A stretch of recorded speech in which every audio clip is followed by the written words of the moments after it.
Jina naitwa Sindano Felix Makungu, anafanya shughuli zangu hapa Msamvu stand. Kuna abiria akashuka kwenye gari, akawa amekaa chini, lakini kadri muda ulivyozidi kwenda tukashuhudia amelala chini.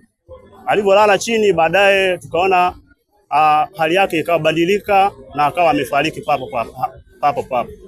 Kwa hiyo tukachukua hatua za kuweza kuangalia kwenye mfuko wake, tukakuta ana simu, lakini ndani ya mabegi yake tukagundua kwamba kulikuwa na shuka. Kwa hiyo tukachukua hatua za kuweza kumhifadhi, tukawa tumechukua shuka lile tukawa tumemfunika. Tukajaribu kufanya mawasiliano ya kuweza kutafuta ndugu zake, lakini hatujafanikiwa. Tulichokifanya sisi kama raia wa Msamvu stendi, tukaenda kutoa taarifa kituo cha polisi. Jinsi abiria alivyoshuka, kwa vote alikuwa na dalili ambazo afya yake haikuwa nzuri, kwa alikuwa na viashiria kama mfano ni mtu alikuwa mgonjwa tokea kwa alikotoka. Sasa kwa hali yake yule agent Jamali akasema hapana, jinsi ninavyoona huyu afya ya abiria mimi siwezi kwenda naye. Kwa Jamali akamwacha, akachukua abiria yake akaenda nao. Nilifika mpaka eneo la tukio na kweli nilikuta huyu abiria akiwa amekufa, na kweli nijaribu kuuliza, akasema huyu abiria alishuka kwenye gari ya Costa ya Damoro. Katika kushuka hapa alichukua keki 2. Basi alipochukua zile keki, alipokaa tu akaanza kutafuna tu ile moja, tukaanza kukata. Basi pale kaona kwamba mtu amedondoka, basi na mauti ukawa umemfika katika eneo hili ambayo ya ofisi ya Mawio. Sisi jeshi la polisi tunatafuta ndugu wa mtu mmoja ambaye alikufa kwa ghafla akiwa kwenye stendi ya mabasi hapa maeneo ya Msamvu, manispaa ya Morogoro. Hili tukio limetokea jana kwa maana ya Machi 22 mwaka 2026 jioni katika eneo la stendi kuu ya mabasi yaendayo mikoani, eneo la Msamvu, kata ya Mafisa, manispaa ya Morogoro.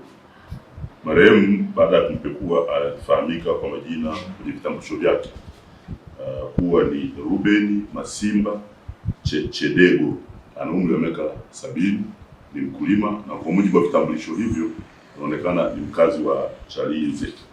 Kwa hiyo uchunguzi wa awali umebaini kwamba marehemu alikufa ghafla muda mfupi baada ya kushuka kwenye gari la abiria akitokea Dar es Salaam kuja Morogoro.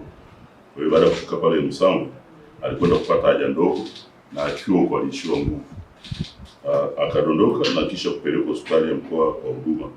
Hata hivyo ilithibitika kuwa alikuwa tayari amekwisha kufa kabla ya kufikishwa kwa hospitalini.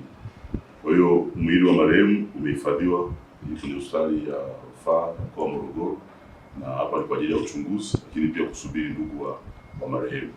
Kwa hiyo tumeweza kutambua anwani yake kupitia vitambulisho ambavyo alikuwa ameambatana navyo. Kwa kawaida vifo ambao sio vya kawaida ambao vijatokea katika mazingira ya kawaida, huwa tunafanya uchunguzi wa kisayansi, na uchunguzi wa kisayansi ni lazima au ni muhimu kuwa na mashuhuda, mashahidi wa karibu ambao ni ndugu au watu wa karibu na marehemu. Kwa hiyo kwa kipindi hiki tunatoa nafasi hiyo, maana nimesema tunatafuta ndugu wa marehemu ili wajitokeze tufanye uchunguzi kwa pamoja. Imeshawahi kutokea kwenye tasnia yetu ya upelelezi, ukifanya uchunguzi wa mwili wa marehemu bila kuhusisha ndugu, wanaweza kutoa malalamiko kwamba uchunguzi haukuwa huru au haukuwa na haki, akisema jambo lolote lile ambalo linachafua taasisi.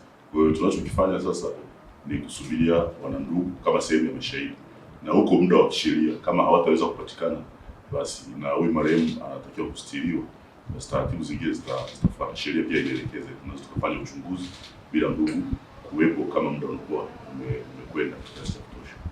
Na pengine kwa matukio namna hii kwa mwaka huu yamejitokeza mangapi? Kwa hiyo sasa siwezi kuwa na hukumu hapa, lakini yapo. Tushawahi kuwa na matukio kwenye stendi yetu, abiria wanafia kwenye magari wakati wanasafiri, na wengi walikuwa ni wagonjwa. Na ukimwangalia huyu, nimesema umri wake ni miaka 70, na alikuwa ni mtu mzima anakwenda, na afya yake kidogo kwa hiyo imedhoofika. Kwa hiyo inawezekana sisi binadamu tunatembea tukiwa na maradhi. Sasa kifo kinakuta sehemu yoyote. Kwa hiyo matukio ni mangapi yanatokea kwa wingi tu kwenye magari yetu yanapokuwa yanasafiri, kwa sababu wingi kutoka mikoani au kutoka kwa Dar es Salaam yanakuwa na wagonjwa wanakwenda kwenye makazi yao au yanakwenda hospitalini, na kifo kinaweza kukuta sehemu yoyote. Na huyo hakuwa na ndugu yoyote, alikuwa mwenyewe. Nini wito wako sasa kwa wagonjwa wanaposafiri kutoka sehemu moja kwenda sehemu nyingine?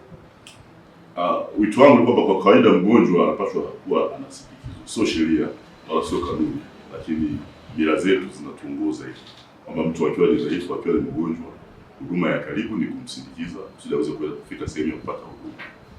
Sasa watu wenye umri kama huu, zipo jamii ambazo zinatelekeza ndugu zao. Kwa hiyo nitoe wito tu, tutelekeza wazee, lakini tutelekeza wagonjwa. Mtu anapokuwa anapata changamoto, tumpe huduma ikiwemo hiyo ya kumsindikiza kwenda kupata matibabu.